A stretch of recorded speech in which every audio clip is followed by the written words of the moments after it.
ஆண்டவர் ரட்சகருமாகிய இயேசு கிறிஸ்துவின் இனிதான நாமத்தினாலே ஜி நெட்வொர்க் உறுப்பினர்கள் யாவருக்கும் அன்பின் வாழ்த்துதல்களை நான் தெரிவித்துக் கொள்கிறேன்.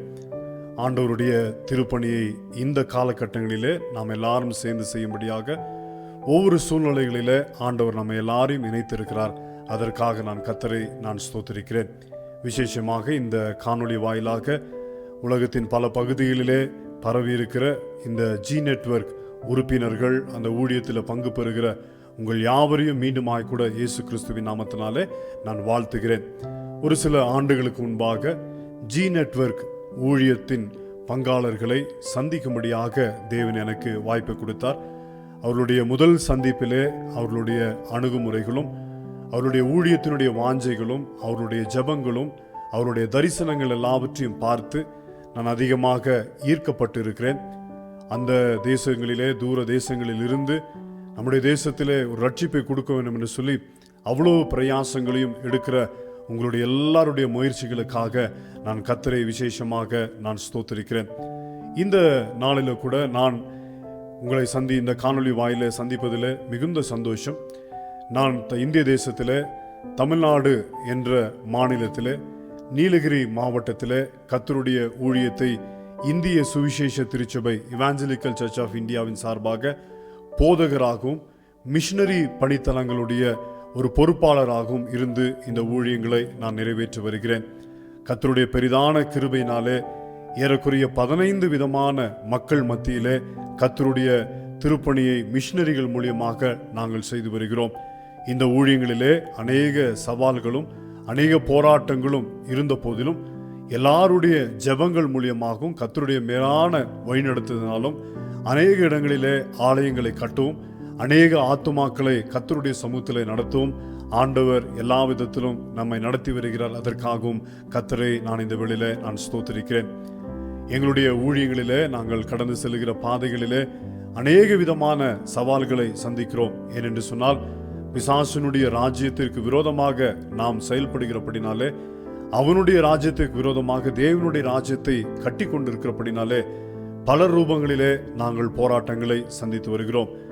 கடந்த காலங்களிலே ஜி நெட்வொர்க் சார்பாக நீலகிரி மாவட்டத்திலே சோழூர் மட்டம் என்ற பகுதியிலே ஒரு ஆலயத்தை கட்டுவதற்கு நீங்கள் உதவி செய்தீர்கள். அந்த ஆலயத்தை நாங்கள் கட்டி அதனுடைய மேற்கூரையை போடுவதற்கு என்ன செய்வது என்று நாங்கள் ஜெபித்து கொண்டிருந்த போது அருமையான ஜி நெட்வொர்க் சகோதரர்களை நான் சந்திக்கும், அவர்கள் அந்த இடத்துல வந்து ஜெபித்து அதற்கான உதவிகளை அவர்கள் செய்வேன் என்று சொல்லி அந்த உதவியை செய்தார்கள். ஒரு அந்த ஆலயத்தை குறித்து நாங்கள் சாட்சி சொல்ல வேண்டும்.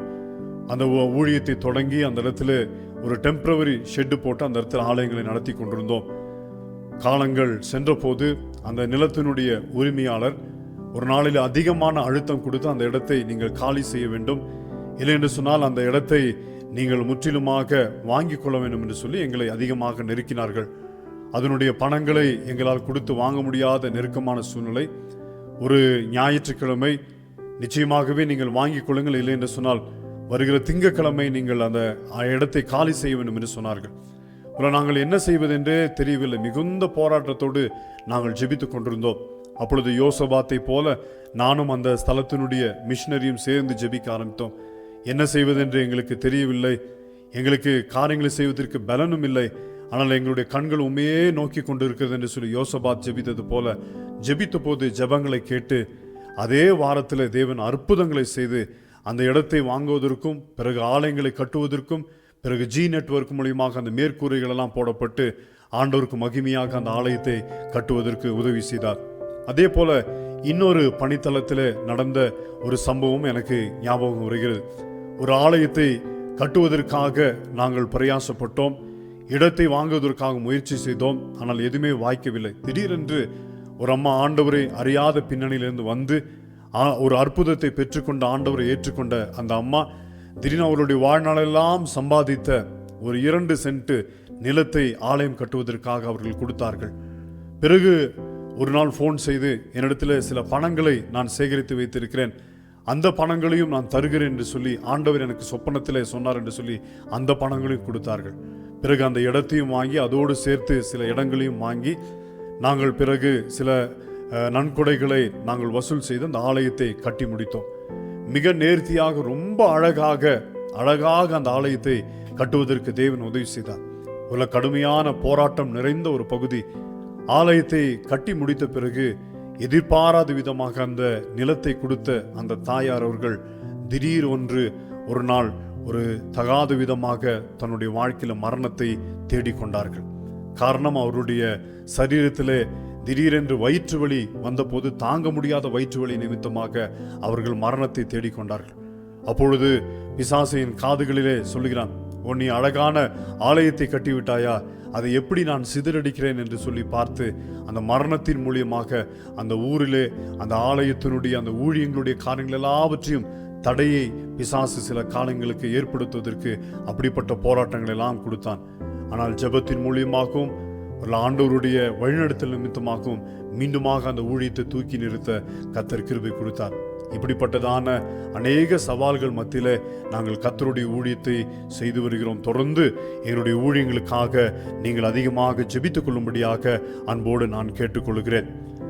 இன்றைக்கு இந்த செய்தியை கொடுப்பதற்கு உங்களுடைய இந்த வருஷத்தினுடைய தலைப்பு எனக்கு சொல்லப்பட்டது. எபிரேயர் புஸ்தகம் 11ஆம் அதிகாரம் 26வது வசனத்திலே இனி வரும் பலன் மேல் நோக்கமாய் இருந்து என்று சொல்லி அந்த தலைப்பு சொல்லப்பட்டது. அந்த வசனத்தை வாசிக்கும் போது, இந்த செய்திக்காக அந்த காரியங்களை ஆயத்தப்படுத்தி கொண்டிருக்கும் போது நிச்சயமாகவே திட்டமும் தெளிவுமாக ஆண்டவர் இந்த ஜி நெட்வொர்க்கு இந்த தலைப்பை கொடுத்திருக்கிறார் என்று சொல்லி நான் கர்த்தருக்குள்ளாய் நான் விசுவாசிக்கிறேன். இந்த காரியங்கள் மிகவும் நேர்த்தியான காரியங்களாக நிச்சயமாகவே மாற்றி தருவார். ரொம்ப பியூட்டிஃபுல்லான ஒரு வார்த்தை அந்த எபிரேயர் புஸ்தகத்தில் ஆண்டவர் ஆவியானவர் மூலமாய் நமக்கு கொடுத்திருக்கிறார். அப்போ அந்த வார்த்தைகளை படிக்கும்போது அந்த இடத்துல இனி வரும் பலன் மேல் நோக்கமாய் இருந்து என்று சொல்லப்பட்டு இருக்கிறது. அப்போ நான் அதை குறித்தே அதிகமாக நான் யோசித்துக் கொண்டிருந்தேன். இந்த நாளிலே அதே அதிகாரத்திலிருந்து ஆண்டவர் எனக்கு வெளிப்படுத்தின சில காரியங்களை உங்களோடு பேச நான் முயற்சிக்கிறேன். இந்த செய்தியை கொடுப்பதற்காக கடந்த ஒரு வார காலங்களாக நான் வேறு ஒரு கோணத்திலே நான் யோசித்துக் கொண்டிருந்தேன். எஸ்தர் புஸ்தகத்திலிருந்து சில காரியங்களை பேச வேண்டும் என்று சொல்லி அதிகமாக நான் பிரயாசப்பட்டு கொண்டிருந்தேன். ஆனால் உண்மையாக சொல்லுகிறேன், இந்த ஒரு வாரமாக அந்த செய்தியை நான் முடிக்கவே முடியவில்லை, அதை ஆயத்தம் செய்யவே முடியவில்லை. இன்றைக்கு நான் காலையில நான் ஜெபித்துக் கொண்டிருந்தேன், ஆண்டவரே இன்னைக்கு நான் இந்த காரியங்களை இந்த வார்த்தைகளை பகிர்ந்து கொள்வதற்கு திட்டமும் தெளிவுமாக நீர் எனக்கு வேண்டிய காரியங்களை நீர் கற்றுக்கொடும் என்று சொன்னபோது நான் ஒரு வார காலமாக ஆயத்த பண்ணி கொண்டிருந்த அந்த செய்தியை மாற்றி இன்றைக்கு ஆண்டவர் ஒரு புதிய செய்தி கொடுத்தார். அந்த செய்தியை தான் இன்றைக்கு உங்களோடு நான் பகிர்ந்து கொள்ள ஆண்டவர் எனக்கு உதவி செய்வாராக. இனி வரும் பலன் மேல் நோக்கமாயிருந்து என்று சொல்லப்பட்டு இருக்கிறது. அப்போ அந்த வார்த்தையை நான் அதிகமாக யோசித்துக் கொண்ட போது இனி வரும் பலன் இல்லை இப்பொழுது வரும் பலன் என்று சொல்லி இரண்டு விதமாக நான் பிரித்து கொண்டேன். ஒன்று இனி வரும் பலன், பதினாக்கா இப்பொழுது வரும் பலன். இனி வரும் பலன் என்று சொல்லும் போது அது என்றைக்கோ ஒரு நாள் வரப்போகிற ஒரு பலனை குறித்து பேசுகிறதை பார்க்க முடிகிறது. ஆனால் இப்பொழுது வரும் பலன் என்று சொல்லப்படும் போது நம்முடைய வாழ்க்கையில் அன்றாட சில காரியங்களை எதிர்பார்த்து சில பலன்களை எதிர்பார்த்து நாம் சில காரியங்களை செய்து கொண்டிருக்கிறோம். அந்த பலனை குறித்து அந்த இடத்துல சொல்லுகிறதை பார்க்க முடிகிறது. அப்போ இன்றைக்கு யார் இனி வரும் பலன் மீது நோக்கமாய் இருக்க முடியும்? யார் தங்களுடைய வாழ்க்கையில இனி வரும் பலன்களை பெற்றுக்கொள்ளத்தக்கதாக தங்களுடைய வாழ்க்கையை ஓட முடியும் என்று சொல்லி சில காரியங்களை உங்களுக்கு முன்பாக நான் வைக்க விரும்புகிறேன். எபிரேயர் புஸ்தகம் 11ஆம் அதிகாரம் 22வது வசனத்தை வாசிக்கும் போது அந்த இடத்துல விசுவாசத்தினாலே யோசேப்பு இஸ்ரவேல் புத்திரர் எகிப்து தேசத்தை விட்டு புறப்படுவார்கள் என்பதை பற்றி தன் அந்திய காலத்தில் பேசி தன் எலும்புகளை குறித்து கட்டளை கொடுத்தான் என்று சொல்லி 22வது வசனத்திலே நாம் வாசிக்க பார்க்கிறோம். யோசேப்பினுடைய வாழ்க்கையில நீங்கள் பாருங்கள், அவன் சிறுவயதா இருக்கும்போது ஆண்டவர் அவனுடைய வாழ்க்கையில 2 தரிசனங்களை கொடுத்தார். ஒன்று நெற்கதிர்களெல்லாம் அவனிடத்தில் வணங்குவது போல நின்ற ஒரு தரிசனமும், இன்னொன்று சூரியன் சந்திரன் இவைகளெல்லாம் அவனை வணங்குவது போல ஒரு தரிசனமும் அவன் பார்த்தான். அப்போ அவனுடைய வாழ்க்கையில அவன் என்றைக்கு அந்த தரிசனத்தை பார்த்தானோ அன்றிலிருந்தே அவன் எப்படி செயல்பட ஆரம்பித்தான் என்று சொன்னால், இனி வரும் பலன் மேல் நோக்கமாயிருந்து என்று சொன்ன வார்த்தையின் அடிப்படையிலே எனக்கு ஒரு நாள் பலன் இருக்குன்னு சொல்லி ஒவ்வொரு காலகட்டங்களிலே ஒவ்வொரு சவால்கள் மத்தியிலே அவன் தொடர்ந்து இனி வரும் காலங்களில் பதினாக்கா அந்த பலனை பெற்றுக்கொள்ளும்படியாக ஓடுவதற்கு அவன் பிரயாசப்பட்டு கொண்டிருந்தான். அப்படி ஓடும்போது முதலாவது அவனுக்கு கிடைத்த அனுபவங்கள் அடிமையின் அனுபவங்கள். எகிப்திற்கு விற்கப்பட்டு போர்த்திபால் வீட்டிலே ஒரு அடிமையாக அவன் விற்கப்பட்டு இருந்ததை நாம் பார்க்கிறோம். பிறகு அந்த அடிமையாக இருக்கிற நேரத்திலும் அவளுக்கு ஒரு நம்பிக்கை. என்ன நம்பிக்கை? இனி வரும் பலன் மேல் நான் நோக்கமா இருக்கிறேன், ஆண்டவர் என்னை நிச்சயமாக இங்கே உயர்த்த போகிறார். பிறகு சிறைச்சாலையின் அனுபவங்கள். அந்த சிறைச்சாலையிலே மிகவும் மோசமான நிலைமை. வஸ்திரங்கள், அழுக்கான வஸ்திரங்கள், தாடி வளர்ந்து எந்த ஒரு விதத்திலும் தரிசனங்கள் நிறைவேறுவதற்கான நம்பிக்கையே அற்றவனாக அவன் சிறைச்சாலை வாழ்ந்து கொண்டிருக்கிறான். ஆனால் அந்த நேரத்திலும் அவன் எப்படி இருக்கிறான் சொன்னா, இனி வரும் பலன் மேல் நோக்கமாய் இருக்கிறேன் என்பதை வெளிப்படுத்தி வெளிப்படுத்தி காத்திருந்து ஒரு காலகட்டத்திலே அவனுடைய வாழ்க்கையில என்ன ஆனது? அவனை ஆண்டவர் எகிப்து தேசத்தில் மிகப்பெரிய பதவிக்கு ஆண்டவர் அவனை உயர்த்தி எல்லா விதத்திலும் அவனை ஆசீர்வதித்தார். அவனுடைய சித்தம் இல்லாமல், அவனுடைய அனுமதி இல்லாமல் எகிப்தில் ஒரு காரியமும் நகர முடியாதபடிக்கு அந்த அளவுக்கு மிகப்பெரிய காரியங்களிலே அவனை உயர்த்தி ஆசீர்வதித்து வைத்தார். அப்போ அவனுடைய வாழ்க்கையில எதை பெற்றுக்கொள்ள வேண்டுமோ, எதை அடைய வேண்டுமோ, அந்த உச்சத்தை அவன் அடைந்து விட்டதுக்கு அப்புறம் இதுக்கப்புறம் அவன் யோசிக்கிறதுக்கு ஒண்ணுமே இல்லை. ஆனா நல்லா அந்த வசனத்தை கவனித்து பார்த்தீங்கன்னாக்கா, அவன் அதற்கு பிறகும் என்ன செய்து கொண்டிருக்கிறான் என்று பார்க்கும்போது, விசுவாசத்தினால யோசேப்பு இஸ்ரவேல் புத்திரர் எகிப்து தேசத்தை விட்டு புறப்படுவார்கள் என்பதை பற்றி தன் அந்திய காலத்தில் பேசி தன் எலும்புகளை குறித்து கட்டளை கொடுத்தான் என்று சொல்லி இந்த இடத்துல சொல்லப்பட்டு இருக்கிறது. ஒரு மனுஷன் தன்னுடைய வயதான நாட்களிலே, அந்திய காலங்கள் வருகிற நாட்களிலே, அதற்கு முன்பாக அவனுடைய வாழ்க்கையிலே எந்த உச்சத்திற்கு செல்ல வேண்டுமோ அந்த உச்சத்திற்கு சென்று எல்லாவற்றையும் அவன் பெற்றுக்கொண்டான், எல்லாவற்றையும் அடைந்து விட்டான். அவனு சின்ன வயதுல இருந்த அந்த எதிர்பார்ப்புகள், அவனுக்கு கொடுத்த தரிசனங்கள் எல்லாம் நிறைவேறினது போல இனி வரும் பலன் மேல் நோக்கமா இருக்கிறேன் என்று சொல்லி சிறு வயதில பயணித்த எல்லா காரியங்களும் அடைந்து விட்டான். அந்திய காலத்திலே ஒரு ரிட்டையர்மெண்ட் ஸ்டேஜில் அவன் அந்த இடத்துல நின்று கொண்டிருக்கிறான். ஆனால் அந்த அந்திய காலத்திலே அவன் என்ன செய்து கொண்டிருக்கிறான்? அந்த அந்திய காலத்திலே அந்த வயதான காலத்திலும் இனி வரும் பலன் மேல் நோக்கமுள்ளவனாக யோசேப்பு எகிப்திலே வாழ்ந்து கொண்டிருக்கிறான். எனக்கு இந்த காரியங்களை படிக்கும்போது அழகாக ஆண்டவர் உணர்த்தி கொடுத்தார். அந்த அந்திய காலத்திலே ஆண்டவருடைய காரியங்களை குறித்து பேசுகிறவனாக அவன் காணப்பட்டு கொண்டிருக்கிறான். நான் சீக்கிரத்திலே மரிக்கப் போகிறேன், சீக்கிரத்தில் நான் மரித்து விடுவேன். ஆனால் அவன் யோசேப்பு சொன்னது 420 வருஷங்கள் கழித்து, எத்தனையோ தலைமுறைகள் கழித்து இந்த எகிப்திலே ஒரு நாள் ஆண்டவர் உங்களை சந்திக்க போகிறார். அதைத்தான் அந்த வசனத்தில் சொல்லுகிறான். புத்திரர் எகிப்து தேசத்தை விட்டு புறப்படுவார்கள் என்பதை பற்றி அந்திய காலத்திலே அவன் பேசிக் கொண்டிருந்தான் என்று சொல்லப்பட்டிருக்கிறது. அதற்கு பிறகு அதே வசனத்திலே பார்க்கும்போது தன் எலும்புகளை குறித்து கட்டளை கொடுத்தான் என்று சொல்லி நாம் வேதத்திலே பார்க்கிறோம். அப்ப இந்த இரண்டு அனுபவங்கள், தன்னுடைய அந்திய காலத்திலே நான் செத்து போயிருவேன், இன்னும் நான் என்ன செய்யணும், இதுக்கப்புறம் என் வாழ்க்கையில் அப்படியே கண்ணை மூடி அப்படியே பெட்ல படுக்கையா இருந்து என்னுடைய வாழ்க்கையை முடித்து போய்விடும் என்று சொல்லி அவன் நினைக்கவில்லை.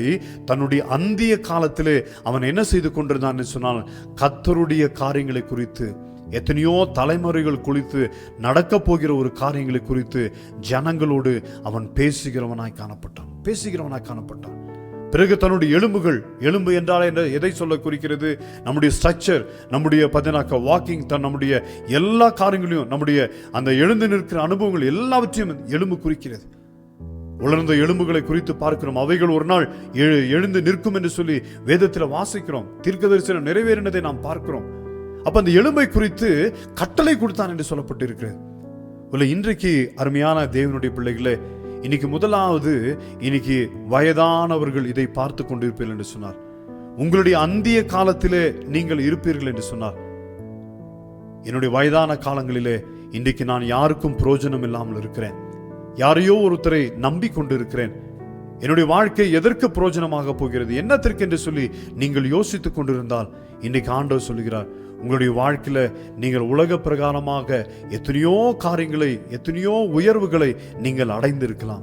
ஆனால் எதற்காக இன்றைக்கு இந்த அந்திய காலங்களை தேவன் உங்களுக்கு கொடுத்திருக்கிறார் என்று சொன்னால், யோசேப்பு என்ன செய்திருந்தான்? எகிப்தில் தேசத்தை விட்டு புறப்படுவார்கள் என்பதை குறித்து தன் அந்திய காலத்தில் பேசிக் கொண்டிருந்தது போல, இன்னைக்கு அருமையான வயதான பிதாக்களே, வயதில் மூத்தவர்களே, இன்னைக்கு அருமையான ஆண்டவருடைய வார்த்தை திட்டமும் தெளிவுமாக சொல்லுகிறது. உங்களுடைய அந்திய காலங்களிலே நீங்கள் வாய்களை திறக்காமல் அல்ல, உங்களுடைய வாய்களை கொண்டு இரண்டாம் வருகை குறித்து, உங்களுடைய அந்திய காலங்களிலே நம்முடைய மரணங்கள் குறித்து, எதிர்காலங்களை குறித்து, ரகசிய வருகைகளை குறித்து நாம் பேசுகிறவர்களாக அழைக்கப்படுகிறோம். இன்றைக்கு அதை செய்யும்படியாக அழைக்கப்படுகிறோம் என்பதில் எந்த விதமான சந்தேகம் இல்லை. எல்லாவற்றுக்கும் மேலாய் இன்னைக்கு நீங்களும் நானும் ஒரு செய்தியை சொல்லும்படியாக அழைக்கப்படுகிறோம். நம்முடைய எலும்புகளை குறித்து கட்டளை கொடுக்கிறவர்களாக நாம் மாற வேண்டும். வயதான காலங்களிலே ஆண்டவருடைய எதிர்காலங்களை குறித்து யோசேப்பு பேசிக் கொண்டிருந்தான். அதே சமயத்தில் தன்னுடைய எலும்புகளை குறித்து அந்த ஜனங்களுக்கு கட்டளை கொடுக்கிறவனாய் காணப்பட்டான். இன்றைக்கு நீங்களும் நானும் ஒரு கட்டளை கொடுக்க வேண்டும். எலும்புகளை பற்றி கொடுக்காவிட்டாலும் பரவாயில்லை, நம்முடைய ஆத்துமாவை குறித்து கட்டளை கொடுக்கிறவர்களாக நம்முடைய அந்திய காலங்களிலே காணப்பட வேண்டும் என்று சொல்லி ஆண்டவர் முதலாவது இந்த இடத்துல விரும்புகிறார். யோசேப்பு இனி வரும் பலன் மேல் நோக்கமுள்ளவனாக இந்த காரியங்களை செய்து கொண்டிருந்தான். தன்னுடைய எகிப்திலே ஒரு உயர்ந்த பதவிக்கு வந்தது போதும் என்று நினைக்கவில்லை. இனி வரும் காலங்களின் பலனை நோக்கமுள்ளவனாக பேசுகிறவனாக காணப்பட்டான். தன்னுடைய எலும்புகளை குறித்து கட்டளை கொடுக்கிறவனாய் காணப்பட்டான். இரண்டாவதாக அதே அதிகாரத்தில் நாம் வாசிக்கும் போது அதுக்கு அடுத்த 23வது வசனத்தில் வாசிக்கிறோம். மோசே பிறந்த போது அவனுடைய தகப்பன் தாய்மார் அவனை அழகுள்ள பிள்ளை என்று கண்டு விசுவாசத்தினாலே ராஜாவினுடைய கட்டளைக்கு பயப்படாமல் அவனை 3 மாதம் ஒளித்தார்கள் என்று சொல்லி நாம் வேதத்தில் வாசிக்கிறோம். மோசே பிறந்த போது தகப்பன் தாய் 2 பேரும் அந்த குழந்தையை பார்க்கிறார்கள். பார்க்கும்போது அந்த குழந்தை மிகவும் அழகுள்ளதா இருக்கிறது. ஒரு அழகுள்ளதா இருக்கிறபடினாலே அந்த குழந்தையை அவர்கள் காப்பாற்றினார்கள், ஒளித்து வைத்தார்கள் என்று சொல்லி நாம் வேதத்தில் வாசிக்கிறோம். தகப்பனும் தாயும் மோசே அந்த பிறந்த குழந்தை பார்க்கும்போது எந்த அழகை அவர்கள் பார்த்திருப்பார்கள்? யதார்த்தமாக நாம் சொல்லுவோம் என்றால் இன்றைக்கு உலகத்தில் பிறக்கிற எல்லா குழந்தையும் அழகாகத்தான் இருப்பார்கள். வளர வளரதான் அதனுடைய நிறங்கள் மாறும், குணங்கள் மாறும். ஆனால் பிறக்கும் போது எல்லா குழந்தையும் அழகாகத்தான் இருக்கும். அப்போ மோசையினுடைய தகப்பன் தாய் அந்த குழந்தையை பெற்றெடுத்த போது அந்த குழந்தை எப்படி பார்க்கிறாங்க அந்த வசனத்தில் வாசிக்கும் போது அவனை அழகுள்ளவன் என்று கண்டு, என்ன அழகை பார்த்திருப்பார் என்று சொன்னால், நான் ஆவிக்குரிய ரீதியாக நான் விசுவாசிக்கிறேன், அவனுக்குள்ளாய் ஒளிந்திருந்த ஆண்டவருடைய திட்டம் பெற்றோர்களுக்கு அழகாய் தெரிந்தது. அவனை கொண்டு ஆண்டவர் செய்ய போகிற பெரிய காரியங்கள் பெற்றோருடைய கண்களில் மிகவும் அழகாய் தெரிந்தது. எனவே இந்த பெற்றோர்கள் என்ன செய்கிறார்கள் என்று சொன்னால் பார்த்தீங்கன்னாக்கா, அந்த இடத்துல வாசிக்கும் போது பார்த்தீங்கன்னாக்கா, ராஜாவினுடைய கட்டளைகளுக்கு பயப்படாமல் அவனை 3 மாதங்கள் ஒளித்து வைத்தார் என்று சொல்லப்பட்டு இருக்கிறார். அவனுக்குள்ளாய் இருந்த தேவனுடைய அழகின் ரகசியங்களை இந்த பெற்றோர்கள் பார்த்த பிறகு அவனுடைய மூக்கு, அவனுடைய வாய், அவனுடைய தோளினுடைய கலர்களை பார்த்தல்ல, இந்த குழந்தை எங்களுக்கு ஆண்டவர் எதற்காக கொடுத்திருக்கிறார், என்ன நோக்கத்திற்காக கொடுத்திருக்காருன்னு சொல்லி அந்த அழகை அவர்கள் ரசித்த பிறகு ராஜாவினுடைய கட்டளைகளுக்கு பயப்படாமல், ராஜாவினுடைய தீர்மானங்களுக்கு பயப்படாமல் துணிகரமாக அந்த குழந்தையை 3 மாதங்கள் ஒளித்து வைத்தார்கள் என்று சொல்லி நாம் வேதத்தில் பார்க்கிறோம். விசுவாசத்தினாலே என்ன விசுவாசம் என்று சொல்லி பார்க்கும்போது இனி வரும் பலன் மேல் நோக்கமாய் இருந்தார்கள். ஒரு இந்த குழந்தை ஒரு வளர்ந்த ஆளாகி தேவனுடைய திட்டத்தை செய்யும் போது பெற்றோர்களாகிய நாங்கள் உயிரோடு இருப்போமோ இல்லையோ என்று எங்களுக்கு தெரியாது. ஆனால் இந்த 3 மாதம் ஏன் எங்களுடைய உயிரையும் பணயம் வைத்து இந்த குழந்தையை நாங்கள் காப்பாற்றுகிறோம் என்று சொன்னால் இனி வரும் பலன் மேல் நோக்கமாக இருக்கிறபடினாலே அந்த பெற்றோர்கள் அந்த காரியங்கள் எல்லாவற்றையும் நிறைவேற்றுகிறவர்களாக காணப்பட்டாங்க. உள்ளது நீங்கள் இன்னும் கொஞ்சம் ஆழமாக நீங்கள் தனியாக இருக்கும்போது யோசித்து பாருங்க. ஒரு பிறந்த குழந்தையை ஒளித்து வைப்பது மிகவும் கடினமான விஷயம். பெரியோர்களை ஒளித்து வைக்கலாம், தூங்க வைத்து விடலாம், ஏதோ ஒரு காரியத்தை செய்யலாம். ஆனால் பிறந்த குழந்தை பசி எடுக்கும்போது அழுது சத்தம் போடுகிறதாய் காணப்படும். ஒரு குழந்தையை பெற்றெடுத்த தாயினுடைய நடக்கைகள் வித்தியாசமாய் காணப்படும். குழந்தையை பெற்றெடுத்த தகப்பன் சந்தோஷத்தில் எல்லாருக்கும் சொல்லுவதற்காக அவன் வாஞ்சிக்கிறவனாய் காணப்படுவான். ஒரு அந்த இடத்துல தகப்பன் யாருக்கும் சொல்லாதபடி தன்னுடைய சந்தோஷத்தை அடக்குகிறவனாய் காணப்படுகிறான். தாய் அந்த இடத்துல ஒரு குழந்தையை பெற்றெடுத்து இருக்கிற அந்த வேதனைகள், அந்த பலவீனங்கள் ஒன்றையும் வெளிப்படுத்தாதபடி அவளும் மிகவும் நேர்த்தியாக அந்த இடத்துல நடந்திருக்கிறார். எல்லாவற்றுக்கு மேலே தகப்பனும் தாயும் 2 பேரும் சேர்ந்து அந்த குழந்தையினுடைய சத்தம் வராதபடி, அழுகையின் சத்தங்கள்லாம் வராதபடி அந்த 3 மாதங்கள் மிக நேர்த்தியாக பார்த்துருக்காங்க. எதற்காக சொன்னா அந்த குழந்தையை தாங்களே வைத்துக் கொள்வதற்காக அல்ல, தாங்கள் வைத்து தங்களுடைய ராஜ்யங்களை கட்டுவதற்காக, தங்களுடைய குடும்பத்தை கட்டுவதற்காக அல்ல. அந்த குழந்தை பிறந்த போது ஒரு அழகை பார்த்தார்கள். என்ன அழகு என்று சொன்னால், கர்த்தருடைய திட்டம் அந்த குழந்தை மேல இருக்கிறது என்பதை, அந்த அழகை புரிந்து கொண்டு விசுவாசத்தினாலே இனி வரும் வேதத்தில் வாசிக்கிறது போல இனி வரும் பலன் மேல் நோக்கமாய் அவர்கள் இருந்தபடினாலே என்றைக்கோ ஒரு நாள் ஒரு பெரிய பலனுக்கு ஆண்டவர் அவனை உருவாக்கி கொண்டிருக்கிறான் என்று சொல்லி அந்த இடத்துல அந்த குழந்தையை அவர்கள் 3 மாதங்கள் பாதுகாத்தார்கள் என்று சொல்லப்பட்டிருக்கு. அருமையான இந்த செய்தியை பார்த்து கொண்டிருக்க அருமையான பெற்றோர்களே, உங்கள் கையிலே இன்னைக்கு ஆண்டவர் குழந்தைகளை கொடுத்திருக்கிறார். உங்களுடைய குழந்தைகள் உங்களுடைய பார்வையில மிகவும் அழகானவர்கள். எந்த அழகை பார்த்து உங்களுடைய குழந்தைகளை இன்றைக்கு நீங்கள் உருவாக்கி கொண்டிருக்கிறீர்கள்? அவளுடைய முகத்தினுடைய தோரணைகளை பார்த்தா, இல்லை என்று சொன்னால் ஆண்டவர் அந்த குழந்தைகள் மேல வைத்திருக்கிற திட்டத்தினுடைய அழகை பார்த்து இன்றைக்கு உங்களுடைய குழந்தைகளை நீங்கள் உண்மையிலே காப்பாற்றுகிறவர்களாக, ஒளித்து வைக்கிறவர்களாக, பிசாசினுடைய திட்டங்களிலிருந்து, பிசாசினுடைய தீர்மானத்திலிருந்து உங்களுடைய குழந்தைகளை ஒளித்து வைக்கிறவர்களாக நீங்கள் காணப்படுகிறீர்களா என்பதை இந்த நேரத்திலே தேவன் நம்மிடத்தில் ஒரு அழைப்பை கொடுக்கிறதை பார்க்க முடியும். எதற்காக அவர்கள் ஒளித்து வைத்தார்கள்? விசுவாசத்தினால. என்ன விசுவாசம்? இனி வரும் பலன் மேல் நம்பிக்கை உள்ளவர்களாக, நோக்கம் உள்ளவர்களாக அந்த குழந்தையை ஒளித்து வைத்தார்கள்.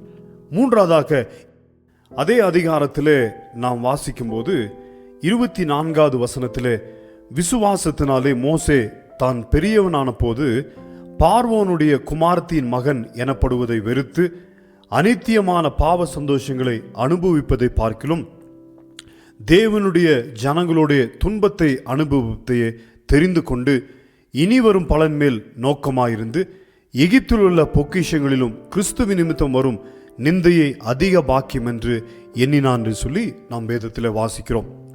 இந்த இடத்துல அடுத்த கட்டத்தில் நாம் பார்க்கும்போது மோசே என்ற மிகப்பெரிய தேவனுடைய மனிதனை குறித்து பார்க்கிறோம். அவன் வளர்ந்ததை குறித்து, அவன் பெற்றெடுத்ததை குறித்து நாம் சில காரியங்களை பார்த்தோம். பிறகு அவன் வளருகிற சூழ்நிலை நம்ம எல்லாருக்கும் நன்றாக தெரியும். அந்த ராஜஸ்திரீ அவனை எடுத்து கொண்டு போய் ராஜ மேன்மையோடு ஒரு ராஜாவினுடைய அரண்மனையில என்னென்ன காரியங்களை அனுபவித்து அவன் வளர வேண்டுமோ அந்த அளவுக்கு அவன் வளர்க்கப்பட்டு அவன் உருவாகி வருகிறான். கடந்த நாட்களிலே ஒரு தேவ மனிதரோடு நான் பேசிக் கொண்டிருந்தேன். அவர் வெளிநாடுகளுக்கு சென்று, விசேஷமாக அமெரிக்க தேசத்தில் சென்று சில நாட்கள் தங்கி வந்தபோது அந்த தேசத்தினுடைய வாழ்க்கை முறைகளை குறித்து சில அனுபவங்களை என்னோடு பேசி கொண்டிருந்தார். அங்கே இருக்கிற ஒவ்வொரு அனுபவங்களும், ஒவ்வொருடைய வீட்டினுடைய காரியங்களும், அவருடைய எல்லா காரியங்களும், இல்லை வெளிநாடுகளில் மொத்தமாகவே நாம் பார்க்கும்போது நம்முடைய தேசத்தில் இருக்கிற சூழ்நிலைகளை காட்டிலும் பல மடங்கு ஒரு மேன்மையான வாழ்க்கையை ஜனங்கள் வாழ்ந்து கொண்டிருக்கிறாங்க. அப்போ அவர் சொன்னார், ஒருவர் நம்முடைய தேசத்திலிருந்து இந்த தேசத்திற்கு வந்து வாழ பழகிவிட்டால் அவர்கள் மீண்டுமாக நம்முடைய தேசத்துக்கு வருவது மிக மிக கடினமான காரியம். ஏனென்று சொன்னால் இங்கு இருக்கிற எல்லா விதமான காரியங்களும் அவ்வளவு மேன்மை உள்ளதாக, அவ்வளவு ஒழுங்குள்ளதாக காணப்படுகிறது. எனவே நம்முடைய தேசத்திலிருந்து இந்த தேசங்களுக்கு வந்தவர்கள் ஒரு நாளும் மீண்டுமாய் திரும்பி போவதை குறித்து யோசிக்க மாட்டார்கள்.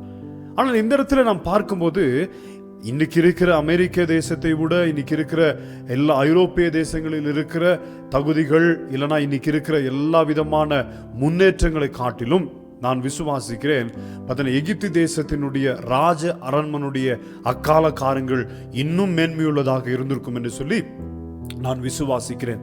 ஏனென்று சொன்னால் இந்த சிவிலைசேஷன்ல எகிப்தினுடைய சிவிலைசேஷனும் மிக முக்கியமான ஒரு காரியமாக கடந்த வரலாறுகளிலே நாம் பார்க்க முடியும். அப்ப அந்த பகுதியிலே யார் வளர்க்கப்படுகிறார் என்று சொன்னால் மோசே என்ற தேவ மனுஷன் அந்த இடத்துல வளர்க்கப்படுகிறான். ராஜ வீட்டு உணவு, ராஜ வஸ்திரங்கள், அவன் தங்குகிற இடம், அவன் கற்றுக்கொண்ட கலைகள், அந்த இடத்துல அவன் போதிக்கப்பட்ட காரியங்கள், பாஷைகள், அவனுடைய போக்குவரத்து, அவனுக்கு இருக்கிற வேலைக்காரர்கள், எல்லா காரியங்களையும் பார்க்கும்போது அவன் ஒரு ராஜ மேன்மையோடு அந்த இடத்துல வளர்ந்து கொண்டிருக்கிறான். ஆனால் திடீரென்று அந்த வசனத்தை வாசிக்கும் போது 24வது வசனத்திலே மோசே தான் பெரியவனான போது ஒரு தீர்மானத்தை எடுக்கிறவனாய் இவன் மாறுகிறான். என்ன தீர்மானத்தை எடுக்கிறான்? பார்வோனுடைய குமாரத்தின் மகன் எனப்படுவதை வெறுத்து என்று சொல்லப்பட்டு இருக்கிறது. அவன் என்ன செய்யறான்? பார்வோனுடைய குமாரத்தினுடைய மகன், ஒரு ராணியினுடைய மகன் என்பதை சொல்வதை அவன் வெறுக்கிறவனாக மாறுகிறான். பிறகு அதே தொடர்ச்சியான வசனங்களை பார்க்கும்போது, அநித்தியமான பாவ சந்தோஷங்களை அனுபவிப்பதை பார்க்கிலும் தேவனுடைய ஜனங்களுடைய துன்பத்தை அனுபவிப்பதையே தெரிந்து கொண்டான். துன்பத்தை அனுபவிப்பதை அவன் தெரிந்து கொண்டான். மூன்றாவதாக அந்த இடத்துல பார்க்கும்போது, எகிப்தில் உள்ள பொக்கிஷங்களிலும் கிறிஸ்துவின் நிமித்தம் வரும் நிந்தையை அதிக பாக்கியம் என்று எண்ணுகிறான். 3 அனுபவங்களுக்கு நேராய் அவன் பின்னிட்டு வருகிறதை பார்க்க முடியுது. ராஜ மேன்மை, ராஜ வஸ்திரங்கள், ராஜ்யத்திற்குரிய அத்தனை காரியங்களும் அவனுடைய வாழ்க்கையில் நிறைந்து கொண்டிருக்கும் போது, திடீரென்று அவன் பெரியவனான போது 3 விதமான தீர்மானங்கள் எடுக்கிறான். ஒன்று, அவன் வெறுக்கிறான் சில காரியங்களை. பிறகு துன்பத்தை அனுபவிப்பதை அவன் தெரிந்து கொள்கிறான். மூன்றாவதாக கிறிஸ்துவின் நிமித்தம் வரும் நிந்தையை அதிக பாக்கியம் என்று எண்ணிக்கொள்கிறான். இன்றைக்கு அநேகருடைய வாழ்க்கையில இந்த அனுபவங்கள் போவதற்கு நாம் சம்மதிப்பதே இல்லை. நமக்கு கொடுக்கிற மேன்மைகள் இன்னும் பெருக வேண்டும் என்று தான் யோசித்துக் கொண்டிருக்கிறோம். இப்பொழுது இருக்கிற பார்க்கல இன்னும் நான் பெருகிட்டு போகணும், இன்னும் ராஜ்யத்திற்குரிய காரியங்கள் எனக்குள்ள பெருகணும், இன்னைக்கு என்னுடைய சம்பாத்தியங்கள் பெருக வேண்டும், என்னுடைய மேன்மைகள் பெருக வேண்டும், உலக பிரகாரமான காரியங்கள் பெருக வேண்டும் என்று சொல்லித்தான் நாம் கிறிஸ்துவ வாழ்க்கையில இன்னைக்கு ஓடிக்கொண்டு இருக்கிறோம்.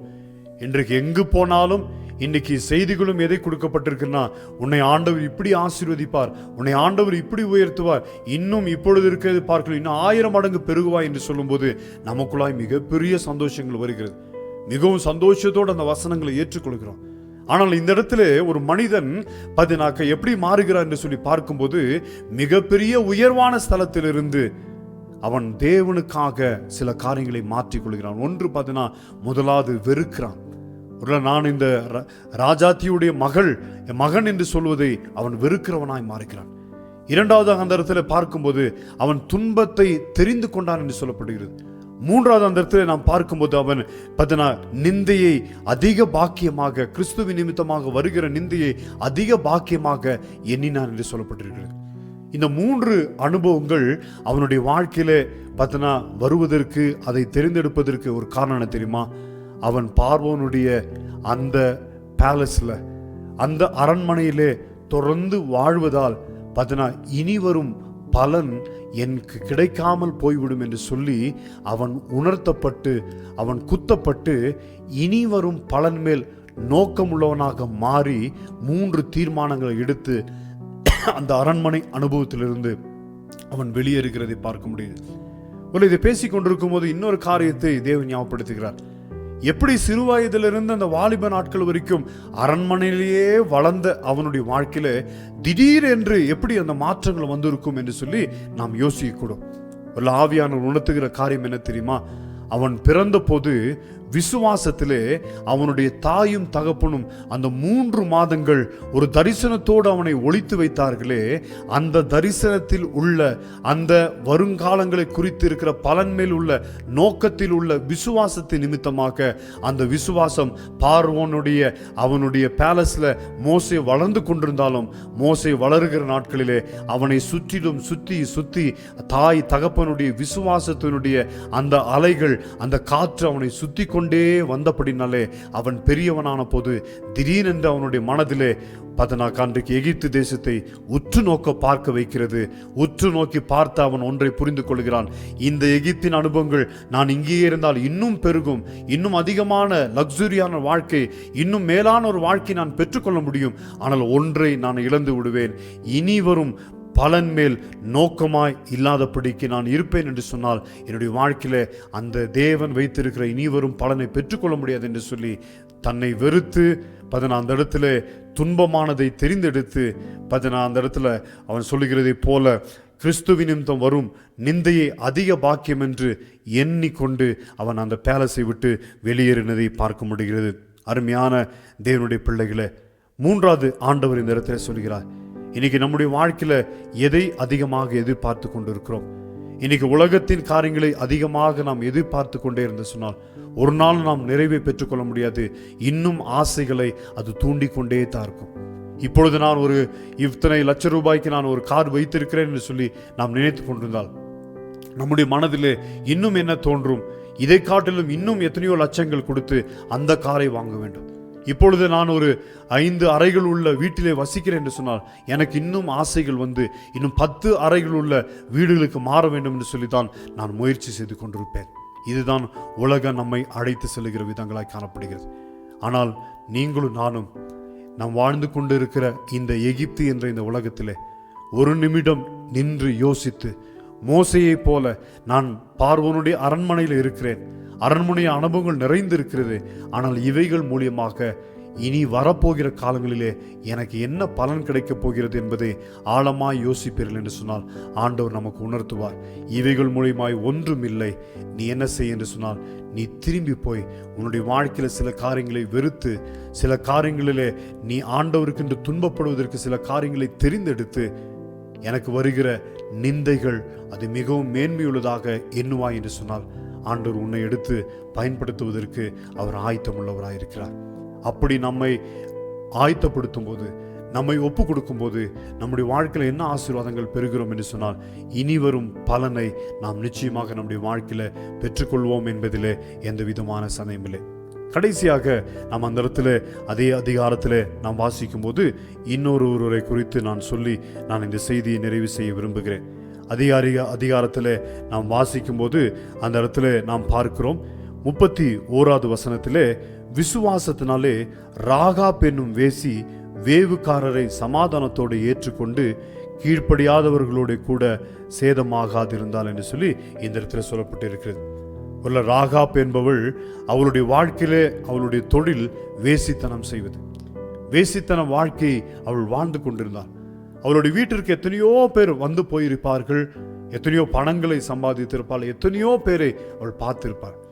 ஆனால் திடீரென்று அன்றைக்கு எதிர்பாராத விதமாக அந்த பட்டணத்திற்குள்ளாய் வந்த சில மனிதரை அவள் அடையாளம் கண்டு கொள்கிறார். இவர்களுடைய பேச்சு வித்தியாசமாக இருக்கிறது, இவர்கள் வந்திருக்கிற நோக்கங்கள் வித்தியாசமாக இருக்கிறது, இவர்கள் செய்து கொண்டிருக்கிற காரியங்கள் வித்தியாசமாக இருக்கிறது என்று சொல்லி இவர்கள் வந்த நோக்கத்தை புரிந்து கொள்கிறார், இவருடைய செய்கைகளை புரிந்து கொள்கிறார். புரிந்து கொண்ட பிறகு ஒரு காரியத்தை அவள் தனக்குள்ளாய் ஆழமாக அறிந்து கொண்டாள். நான் இத்தனை காலங்கள் நான் பாவமான ஒரு வாழ்க்கையை வாழ்ந்திருக்கிறேன், பாவத்திலே நான் ஜீவித்திருக்கிறேன், அநேகருடைய வாழ்க்கையிலே பாவங்கள் வருவதற்கு நான் காரணமாக இருந்திருக்கிறேன். எனக்கு எந்த நம்பிக்கையும் இல்லாதபடி பணத்தை மாத்திரம் மையமாக வைத்துக்கொண்டு என்னுடைய உலக பிரகாரமான வாழ்க்கையை மட்டும் மையமாக வைத்து நான் வாழ்ந்து கொண்டிருந்தேன். ஆனால் இப்பொழுது ஒரு காரியங்களை தேவன் எனக்கு காண்பிக்கிறார். காண்பிக்கும் போது அவள் செய்கிறாள், இனிமேல் இந்த உலக பிரகாரமான சம்பாத்தியத்திற்காக இப்பொழுது வர பலனுக்காக நான் வாழாதபடி இனிமேல் வரப்போகிற பலனுக்காக என்னுடைய வாழ்க்கையை அர்ப்பணிக்கிறேன் என்று சொல்லி அன்னைக்கு வேவு பார்க்க வந்தவர்களுக்கு இடத்தை கொடுத்து அவர்களை ஆதரித்து அவர்களை காப்பாற்றி அந்த இடத்துல தேவனுடைய ஊழியத்தை செய்கிறவர்களாக அந்த இடத்துல அவள் ராகாப் மாறுகிறதை நாம் பார்க்க முடிகிறது. அன்பான தேவனுடைய பிள்ளைகளே, அவள் பாவத்திலிருந்து வெளியே வந்தாள். பாவம் நீண்ட வருஷங்களாக அவருடைய வாழ்க்கையில ஆட்கொண்டிருந்தது. அந்த பாவம் என்பது மிகவும் மோசமான பாவம். அந்த பாவத்திலிருந்து வெளியில வருவது மிகவும் கடினமான ஒரு காரியம். இப்பொழுது வரும் பலனுக்காக, அன்றாட வரும் பணத்திற்காக, அன்றாட தன்னுடைய வீட்டை நடத்த வேண்டிய தேவைகளுக்காக அவள் தன்னுடைய வாழ்க்கையை வேறு விதமாக நடத்தி கொண்டிருந்த அவளுடைய வாழ்க்கையில திடீரென்று கர்த்தர் சில மனிதர்களை அனுப்பும் போது அவளுடைய பேச்சு நிமித்தமாக, அவளுடைய செயல்கள் மூலியமாக, அவள் காதுகளிலே ஏற்கனவே நடந்து கொண்டிருந்த அற்புதங்கள் எல்லாவற்றையும் கேட்டபோது அவள் திட்டவும் தெளிவுமாக ஒரு முடிவு எடுக்கிறாள். என்ன முடிவு எடுக்கிறாள்? ஆண்டவரே, நான் இதுவரைக்கும் இப்பொழுது வரும் பலனுக்காக, அன்றாட வாழ்க்கைக்காக என்னுடைய வாழ்க்கையை அர்ப்பணித்திருந்தேன். ஆனால் இனிமேல் நான் துணிந்து ஒரு முடிவு எடுக்கிறேன். இனி வரும் பலனுக்காக நான் ஒரு காரியத்தை செய்கிறேன் என்று சொல்லி அந்த பாவியாக இருந்த அந்த மனுஷி தேவனுடைய ஊழியத்தை செய்கிறவளாக அவள் மாற்றப்பட்டதை அந்த இடத்துல பார்க்க முடிகிறது. இன்றைக்கு அருமையான தேவனுடைய பிள்ளைகளை 4 விதமான மனிதர்களை குறித்து நான் பேசியிருக்கிறேன். அந்திய காலத்திலே வாழ்கிற மனிதர்களை குறித்து நான் பேசினேன். பிறகு பெற்றோர்கள் என்ற ஸ்தானத்திலே இருக்கிறவர்களை குறித்து நான் பேசினேன். வாலிப நாட்களில் இருந்த மோசையை குறித்து பேசினேன். பாவத்தின் உச்சத்தில் இருந்த ராகாப்பை குறித்து நான் பேசினேன். இப்பொழுது வரும் பலனுக்காக வாழ்வோம் என்று சொன்னால் நம்முடைய வாழ்க்கையில் அந்திய காலத்திலே நாம் கர்த்தருடைய காரியங்களை நாம் பேச மாட்டோம். இன்றைக்கு நிறைய வயதானவர்கள் இன்றைக்கு தொலைக்காட்சிகளுக்கு முன்பாக நின்று அதற்கு முன்பாக அங்கு வருகிற சீரியல், அங்கு வருகிற படங்களையும் இன்னைக்கு எல்லாருடைய வயதான தகப்பன் தாய்மார்கள் கையில் இன்னைக்கு எல்லாம் பார்த்தீங்கன்னா மொபைல் ஃபோனும் இருந்து கொண்டு இன்னைக்கு ஷார்ட்ஸ் பார்க்குறதும் வீடியோ பார்க்குறதும் இதிலேயே நேரத்தை செலவிட்டு கொண்டு இருக்கிறார்கள். ஏனென்று சொன்னால் அவர்கள் இன்னும் எதை புரிந்து கொள்ளவில்லை என்று சொன்னால் இனி வரும் பலன் மேல் நோக்கமுள்ளவர்களாக மாறவில்லை. ஒரு அடிப்படையான ஒரு சாதாரண அந்திய காலங்களை இன்னைக்கு வயதான பிதாக்கள் வாழ்ந்து கொண்டு இருக்கிறதை பார்க்க முடிகிறது. அதே போல இன்றைக்கு தகப்பன் தாய் என்ற ஸ்தானத்திலே இன்னைக்கு மிகவும் பிஸியாக போய்கொண்டிருக்கிற இந்த உலகத்திலே வேகமாக அநேக காரியங்களை செய்து முடிக்க வேண்டும் என்று சொல்லி வேகமாக ஓட்டம் எடுத்துக்கொண்டு இருக்கிற பெற்றோர்களுடைய வாழ்க்கையில இன்றைக்கு அவர்களுடைய வாழ்க்கையிலும் கூட இனி வரும் பலன் மேல் நோக்கம் இல்லை என்று சொன்னால் இன்னைக்கு பிள்ளைகளை சரியாக வளர்ப்பதற்கு தீர்மானம் எடுப்பதில்லை. பிள்ளைகளை சத்துருவினிடத்திலிருந்து காப்பாற்ற வேண்டும் என்று சொல்லி தங்களுடைய வாழ்க்கையை அர்ப்பணிக்கிறவர்களாக அவர்கள் காணப்படுவதில்லை. அடுத்ததாக நம்ம பார்த்தோம் வாலிபத்திலிருந்து எகிப்திலே வாழ்ந்து கொண்டிருந்த மோசையை பற்றி பார்த்தோம். மோசே அவனுடைய வாழ்க்கையில என்ன செய்து கொண்டிருந்தான்? பேலஸ்ல மிகப்பெரிய அனுபவத்தோடு அவன் வாழ்ந்து கொண்டிருந்தான். அவன் ஒரு தீர்மானத்தை எடுத்து வெளியில வந்தான். காரணம், அவன் இனி வரும் பலனுக்கு மேல் நோக்கமுள்ளவனா மாறினான். ஆனா இன்னைக்கு இருக்கிற வாலிப பிள்ளைகள் இனிமேல் வரும் பலன் மேல் நோக்கம் உள்ளவர்களாய் காணப்படாதபடிக்கு இன்னைக்கு இன்னும் எகிப்தின் வாழ்க்கைகள் பெருக வேண்டும். இன்னைக்கு லக்ஸுரியான வாழ்க்கைகள் பெருகணும். இன்னைக்கு உலகத்தில் இருக்கிற எல்லா காரியங்களும் நான் அனுபவிக்க வேண்டும். அதற்காக இன்னைக்கு பெரும் முயற்சிகளை வாலிபர்கள், இன்னைக்கு கிறிஸ்தவ வாலிபர்கள் எடுத்துக்கொண்டு இருக்கிறதை பார்க்க முடிகிறது. இவர்களுடைய வாழ்க்கையிலெல்லாம் அந்த பலனை எதிர்நோக்குகிறவர்களாக இல்லை, நோக்கம் இல்லாத ஒரு வாழ்க்கை வாழ்ந்து கொண்டிருக்கிறாங்க. எல்லாவற்றுக்கும் மேல இன்னைக்கு ராகாப்பை போல பாவத்தில் இருக்கிற ஜனங்களும் உண்டு. அவர்களும் என்ன செய்து கொண்டிருக்காங்க?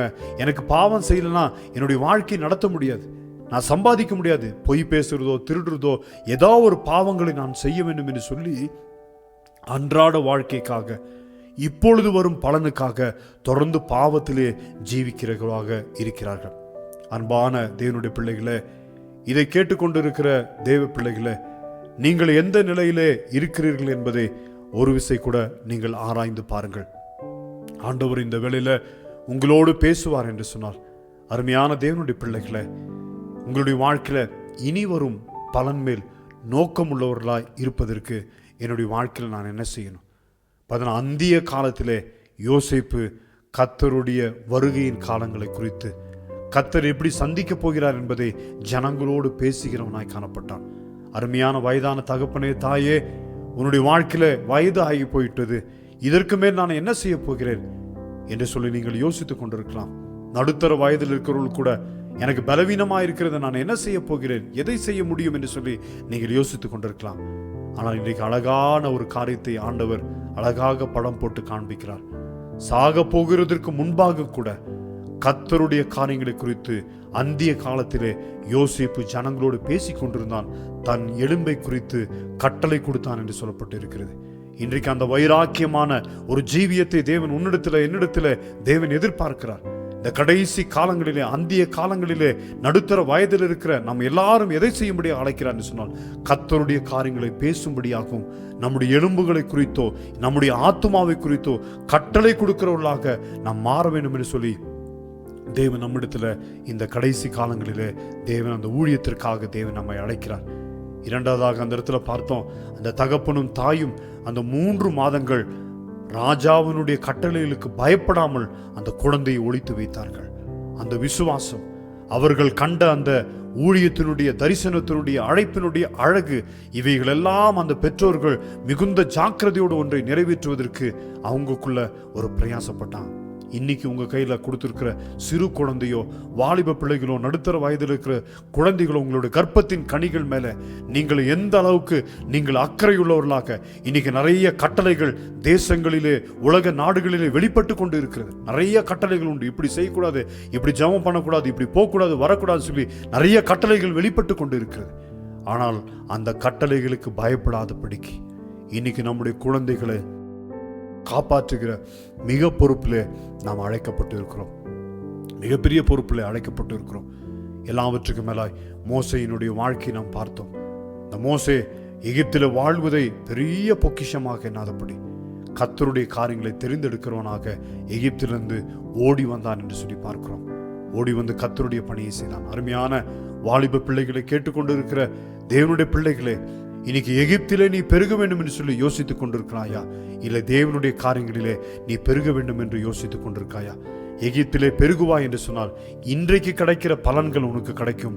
ஆனால் இனிமேல் வரப்போகிற பலனிலே நீ பங்காளியாய் மாற முடியாது. ஆனால் அருமையான தேவனுடைய பிள்ளையே, இன்னைக்கு எகிப்தின் அனுபவங்களை விட்டுவிட்டு தேவனுடைய காரியங்களை தெரிந்தெடுப்பாய் என்று சொன்னால் நிச்சயமாகவே உன்னுடைய வாழ்க்கையில இனிமேல் வரும் பங்குக்கு பலன் மேல் நீ பங்காளியாய் மாறுவாய் என்பதில் எந்த விதமான சந்தேகம் இல்லை. எல்லாவற்றுக்கும் மேலாய் கடைசியாய் ராகாப் என்ற வேசித்தனத்திலே தொடர்வதை விட அதை விட்டு இனிமேல் வரும் பலனுக்கு நோக்கமாய் தன்னுடைய வாழ்க்கையை மாற்றினபடினாலே அவள் ஒரு ஊழியக்காரியாக மாறி இனிமேல் வரும் பலன் மேல் அவருடைய வாழ்க்கையை செலுத்தினதை நாம் பார்க்க முடிகிறது. எனவே அந்த சிந்தையோடு இதை கேட்டுக்கொண்டிருக்கிற நாம் யாவரும் இனிமேல் வரும் பலன் மேல் நோக்கமாக இருக்கும்படி நம்முடைய வாழ்க்கையை முற்றுமுடிய கர்த்தரிடத்தில் நாம் ஒப்பு கொடுப்போம். ஒரு ஆண்டவர் பெரிய மாற்றத்தை நம்முடைய வாழ்க்கை முறையிலே தேவன் எதிர்பார்க்கிறார். அந்திய காலத்திலே ஊழியம் செய்ய வேண்டும் என்று அழைக்கிறார். அதே போல பெற்றோர்களாய் இருக்கிற நாம் கர்த்தருக்கென்று தரிசனத்தோடு ஊழியம் செய்ய வேண்டும் என்று சொல்லி தேவன் அழைக்கிறார். வாலிப நாட்கள் இருக்கிற மோசையை போன்ற இருக்கிற பிள்ளைகள் கர்த்தருக்கென்று எகிப்திலிருந்து திரும்பி பார்த்து வந்து ஊழியம் செய்ய வேண்டும் என்று சொல்லி தேவன் அழைக்கிறார். ஒரு பாவத்திலே விழுந்து கிடக்கிற ஆழமான பாவத்திலே ராகாப்பினுடைய அனுபவங்களோடு இருக்கிற பிள்ளைகள் கூட ஒரு நிமிஷம் தங்களை ஆராய்ந்து பார்த்து இனிமேல் வரும் பலன் மேல் நோக்கமாக மாறி தேவனுடைய ஊழியத்தை செய்ய வேண்டும் என்று சொல்லி தேவன் நம்மை அழைக்கிறார். எனவே இந்த சிந்தையோடு இந்த சித்தத்தோடு ஆண்டவருடைய சமூகத்தில் நாம் ஒப்பு கொடுப்போம். தேவன் நிச்சயமாகவே கர்த்தர் நம்ம ஒவ்வொருவரையும் ஆசீர்வதிப்பாராக. கண்களை மூடி நாம் ஜெபம் செய்வோம். எங்கள் அதிகமாக நேசிக்கிற எங்கள் பரிசுத்தமுள்ள எங்கள் நல்ல ஆண்டவரே, இந்த மனமகிழ்ச்சியான இந்த நல்ல நேரத்திற்காக உமக்கு நன்றி செலுத்தி நாங்கள் ஜெபிக்கிறோம். உலக நாடுகளிலே பரவி இருக்கிற உம்முடைய பிள்ளைகளுக்காக நான் கோடி ஸ்தோத்திரங்களை ஏறெடுக்கிறேன். தங்களுக்கு இருக்கிற அநேக உலக பிரகாரமான சவால்கள், அநேக விதமான காரியங்கள், எதிர்பார்ப்புகள் மத்தியில் கூட இப்படியாக ஒரு கூட்ட ஜனமாய் சேர்ந்து மத்தேயு 28:19-20 சொல்லப்பட்டிருக்கிற அந்த சுவிசேஷத்தின் காரியங்களிலே பங்காளிகளாய் மாறும்படியாக இவர்கள் எல்லாரும் நீர் அழைத்திருக்கிறீர். அதற்காக ஸ்தோத்திரிக்கிறோம். இப்படிப்பட்ட அழைவிலே நாங்கள் போய்கொண்டிருக்கும் போது இன்றைக்கு இந்த வருஷத்திலே அழகான ஒரு தரிசனத்தை நீ கொடுத்திருக்கிறீர். அழகான ஒரு வார்த்தையை நீ கொடுத்திருக்கிறீர். இனி வரும் பலன் மேல் நோக்கமுள்ளவர்களாய் மாற வேண்டும் என்று சொல்லி ஒரு அப்படிப்பட்ட நோக்கம் எங்களுக்குள்ளாய் வர வேண்டும் என்று சொன்னார். எங்களுக்குள்ளாய் சில மாற்றங்கள் வேண்டும் சொல்லி அந்திய காலத்தில் நான் நேரத்தை எப்படி செலவிடுகிறேன், என்னுடைய பெற்றோர்கள் என்ற ஸ்தானத்தில் எப்படி செலவிடுகிறேன், என் வாலிப நாட்கள் எப்படி செலவிடுகிறேன், என் பாவமான வாழ்க்கையிலிருந்து மாறி எப்படி செலவிடுவதற்கு என்னுடைய வாழ்க்கையை மாற்றி கொண்டிருக்கிறேன். இப்படிப்பட்ட மாற்றங்கள் என்னுடைய வாழ்க்கையில் வரும்போது மட்டும்தான் நிச்சயமாகவே இனிமேல் வரும் பலனுக்கு நோக்கமுள்ளவனாய் நான் மாற முடியும். அப்படிப்பட்ட நோக்கத்தோடு எங்களுடைய வாழ்க்கையை மாற்றிக்கொள்ள கர்த்தர் உதவி செய்யுங்க. இந்த நாளில் இதை கேட்ட பிள்ளைகளுடைய மனதில் யாருடைய மனதில் ஆழமாய் பேசியிருக்கிறீர்களோ அவர்கள் தங்களுடைய வாழ்க்கையை மாற்றிக்கொண்டு கர்த்தருடைய பணியை செய்ய கர்த்தர் நீ உதவி செய்யுங்க. எல்லா துதிகான மகிமை உமக்கே செலுத்தி இந்த ஜெபத்தை தாழ்மையோடு ஏறெடுக்கிறோம் எங்கள் பரிசுத்தமுள்ள பிதாவே. ஆமென், ஆமென். Thank you. God bless you.